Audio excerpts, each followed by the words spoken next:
Welcome back, everyone, to the latest episode of Inside the NOE. My name is Jason, and always, I'm Rick.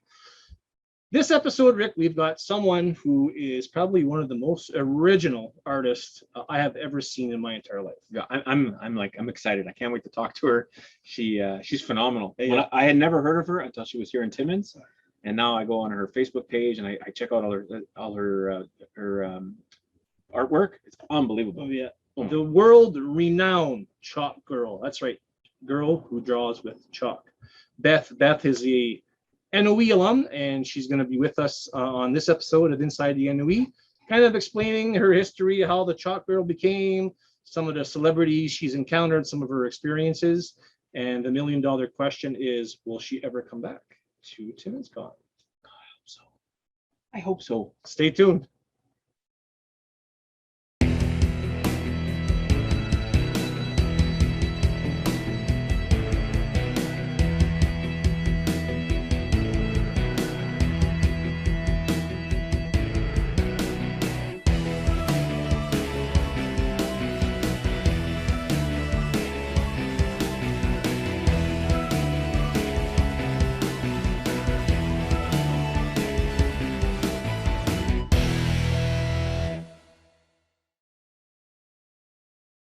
Welcome back, everyone. We have a very special guest with us today. She's also a Northern Ontario Expo alum, Beth, better known as the world famous chalk girl. Beth, how are you doing today?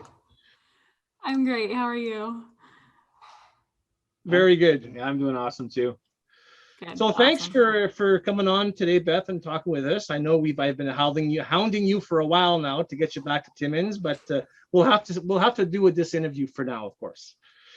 It's my pleasure to do anything in the meantime. Awesome. I have a question for you.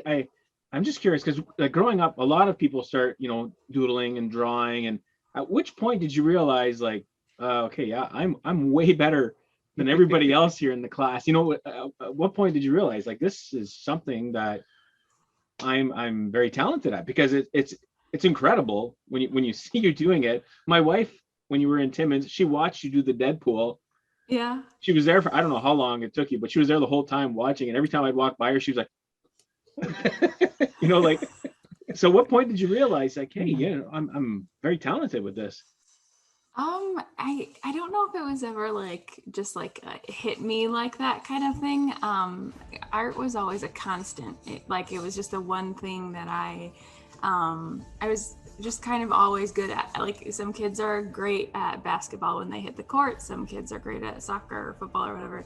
I just loved art. I had 2 older siblings that were really into athletics. So when they were on the field or on the court, I was in the sidelines with a coloring book and crayons and stuff. So it was just kind of something that was always around me. So you get good with that stuff that you're always doing, I guess. It never really was oh, I'm so good at this. It was never. That's what I would have done right away. I would have been. I am way better than everybody else at this. I definitely took longer than a lot of the kids in class. I definitely took my time and used all the colors or did everything extra when it came to the art stuff. But no, it was just always a constant.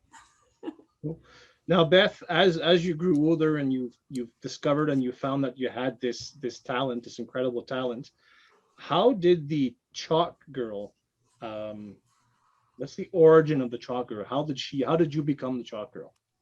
So I was just bored one summer and I went out on my driveway with a whole bunch of chalk and I said, I'm going to draw the first Harry Potter book cover. It was just something to do. I just needed something to do. And my mom is always when we do simple stuff that you might just do, to pass the time, she always makes it very special. So she's always copying a picture or, the other day, this is going to sound so crazy. The other day we were painting rocks, but she was grabbing photos and stuff and making them look so photorealistic. It's just a habit that we had. And so I wanted to draw the Harry Potter book cover. So I grabbed it, did that. It stayed for about a week. And then later that summer, I did a whole bunch of Pixar characters in a collage. And I took photos of everything, and they ended up in a portfolio that I then took to my local theme park the next summer when I was applying for a job. And they saw those photos and they said, we could make this into a job for you. They didn't have a position yet, but they had to call corporate and make a chalk artist position.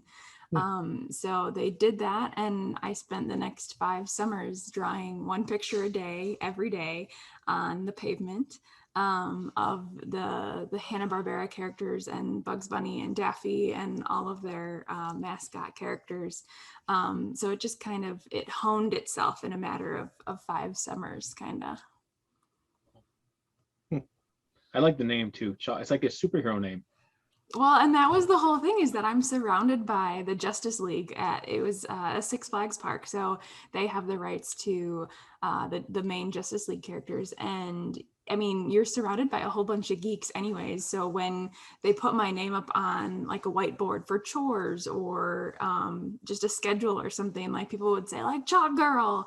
And because of that atmosphere, I think I kind of like, when I was designing my logo, I definitely wanted it to look like something that could be on the front of like a superhero suit. So yeah, it just kind of developed into something, and I love it.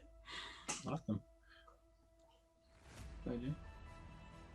Working with chalk, I'm sure it is quite challenging. You know, a lot of people in the artsy world, you know, they use crayons, markers, you know, there's the digital.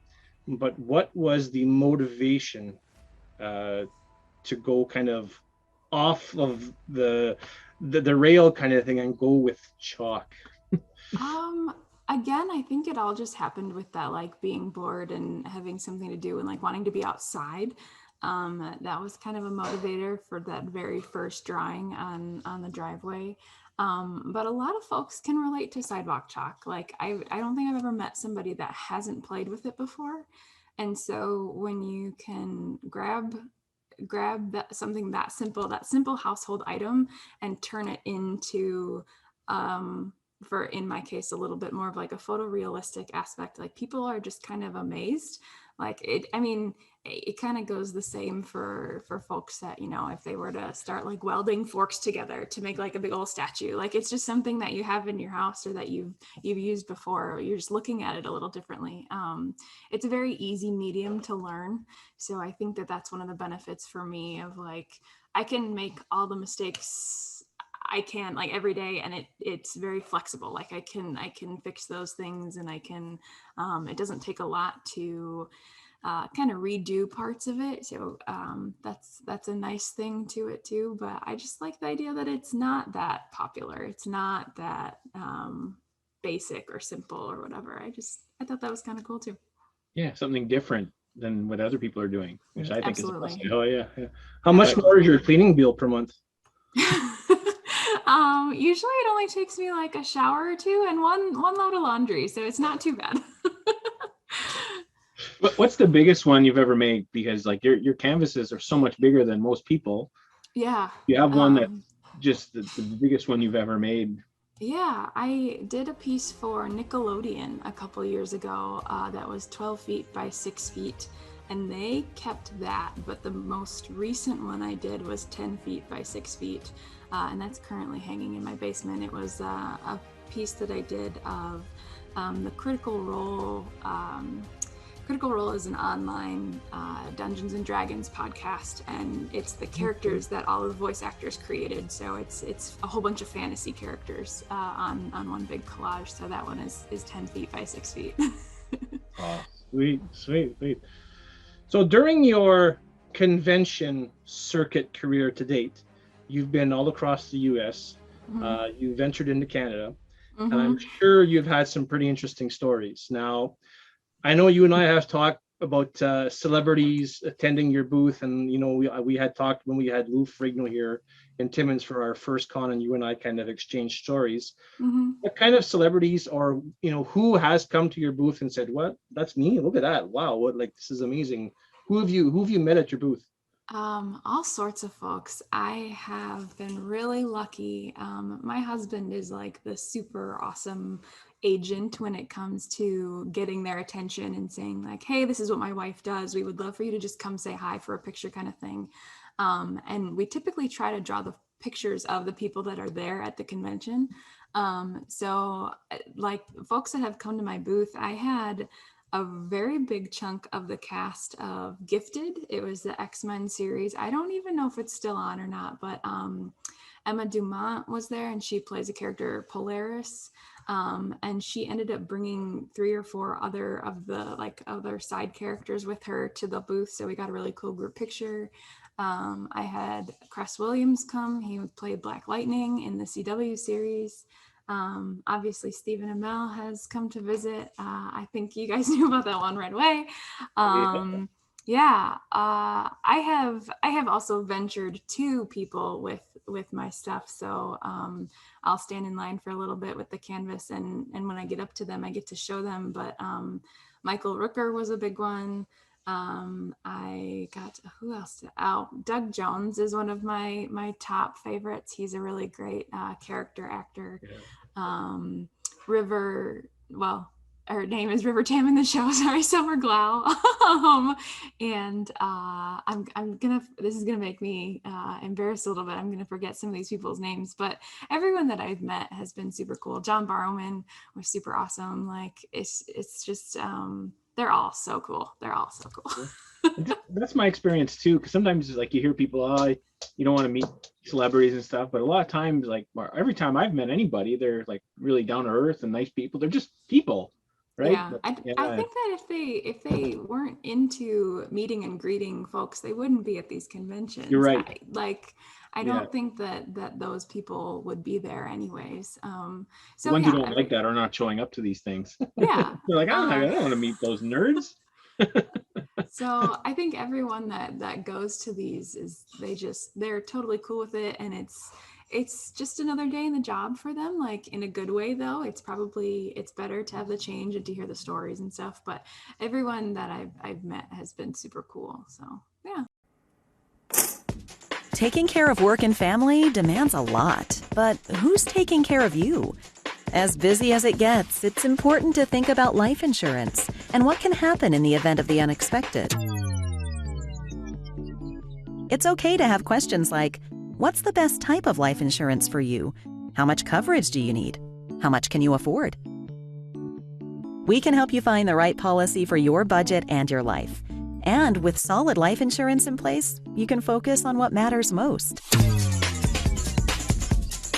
Like spending quality time with your loved ones.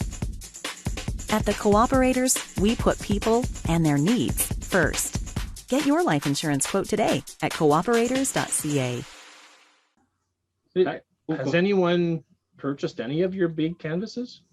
Of the celebrities, I mean, yeah. Yes. So Lou Ferrigno did buy a separate one. He didn't buy the one that I had at the time that I showed him, but he did buy a separate one.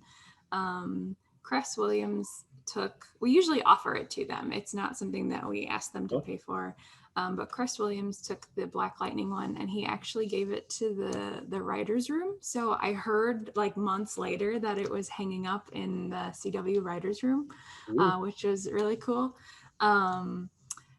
People have also gotten, I make 1-to-1 ratio vinyl banners. So Emma Dumont has a vinyl banner. A couple of them, it's just kind of weird though. It's like, do you want this massive 8 by 6 foot picture of your face? Like, it's a little, a lot of them are like, my mom would. Like, I don't know if I would, but my mom would.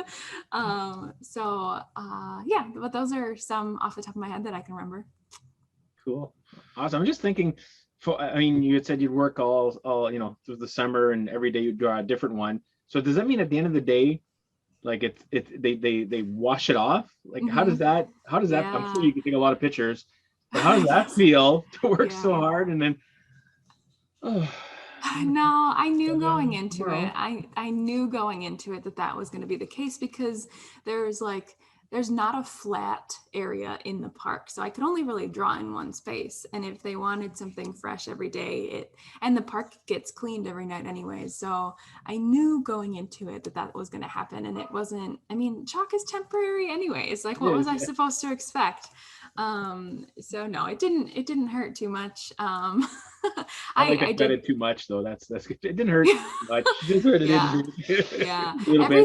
Everything that I've done since becoming like a company in 2016, I have kept, or if we attempted to seal it and it didn't work out, I've painted over it and created something new. But like, we have 95% of everything that I've made still. That's just hanging out in my basement right now. I was gonna say, where do you store that? That's all in the basement. Yep. Wow, cool. With it being chalk, you have like, is there like a magical solution to seal it, like you had said, to keep it on there? Or yeah, we tried so many. I think it was upwards of like 60 different just clear aerosol sprays. We finally found one that it takes a long time to apply, but if you do it carefully enough, you can get a couple coats on there, and then I can take my hand and I can put it on the picture and barely anything will come off. So yes, there is a sealant out there. I'm going to keep that a little bit secret. That's one of my business secrets. But yes, there is an aerosol after trying many upon many of lacquers and sprays and all that stuff.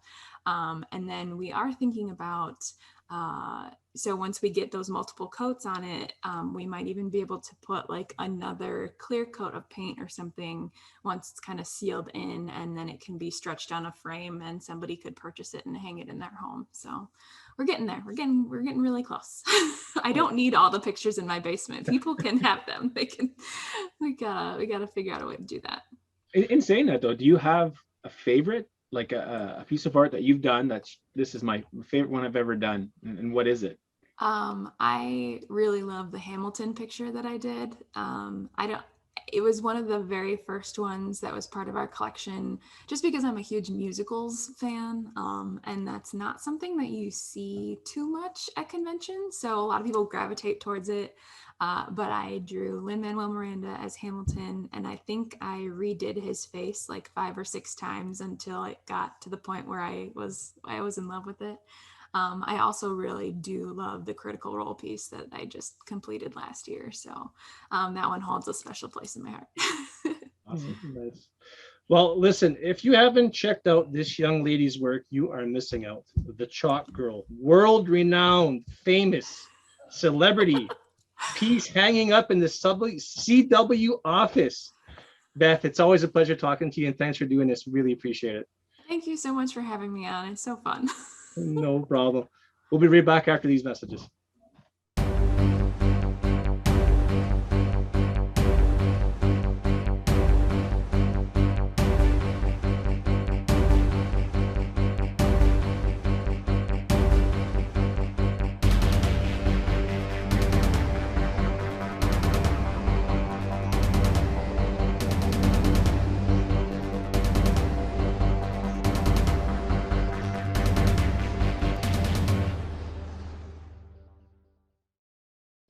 Welcome back, everyone. Well, once again, talking to Beth is always a pleasure. She's a true professional, and her talent is above and beyond. It is, yeah. It's just unbelievable what she can do with chalk. I still can't believe it. I know. And I mean, like we said in the interview, she's of course very talented, but it must have taken thousands of hours of work to get to where she's at. Yeah. And it's just incredible. I remember watching her when we had her in Timmins, and she sat down and she had this big canvas, and it would look like a big tic-tac-toe box. Yeah. And she started at 10 o'clock when the venue opened, and then by 12 o'clock you're like, oh, okay, it's starting to look like somebody. And by the afternoon, she did Deadpool and Wolverine, Hugh Jackman and Ryan Reynolds. And they looked like the actual people. It was just unbelievable. Just the shading she puts in, and I don't know how many colors she uses. I mean, it's just unbelievable. She must have. I've never heard of anyone who has a chalk budget. She must have a huge chalk budget. I mean, I have some chalk at home for my daughter, but yeah.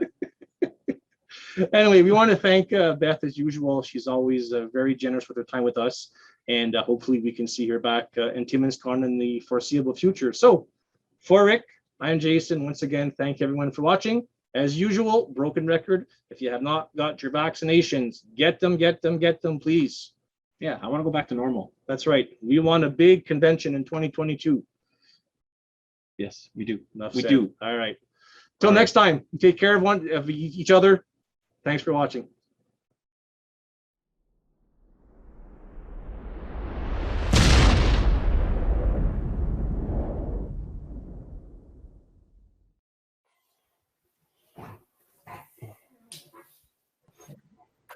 Francine. Hello. Hello. How are you? I'm fantastic. This was a surprise to me. It was a belated birthday present for me, and I'm really, really happy. Who is it? Who's the birthday present from? My wonderful family, my husband and my 2 kids. Oh, Yeah. oh, how lovely! And there's a picture of a very handsome man behind you. Who's Yeah. That's not my husband. No. My husband ordered it for me, so that was awesome. Did your husband paint that? I wish. No, another artist painted it. Yeah. It's cool. Anyway, so where are you in the world, Francine? I live in Timmins, Ontario, Canada. Oh, lovely. Yes. Very nice. So is there anything in particular you'd like to ask me? Because we don't have loads of time. I would like for you to ask me what I truly desire as Lucifer. Do you get that often? Now and again. Francine, Frankie, hello, darling. Tell me, what is it that you truly, truly desire?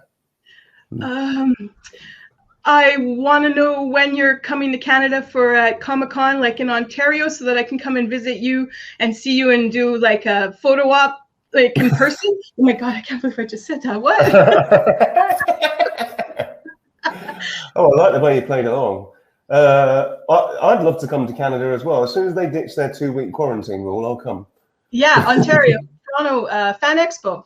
Try that one. Yeah, I'd love to. I mean, that's the thing that's sort of stopping me get places at the moment is the whole, the COVID of it all. But I'm hoping the world is getting back to normal slowly but surely. Yeah. So I'll be back in Canada at some point next year. That sounds good. And make it in Ontario, Toronto. Oh, well, listen, happy belated birthday, Francine. Thank you. I hope it was worth it.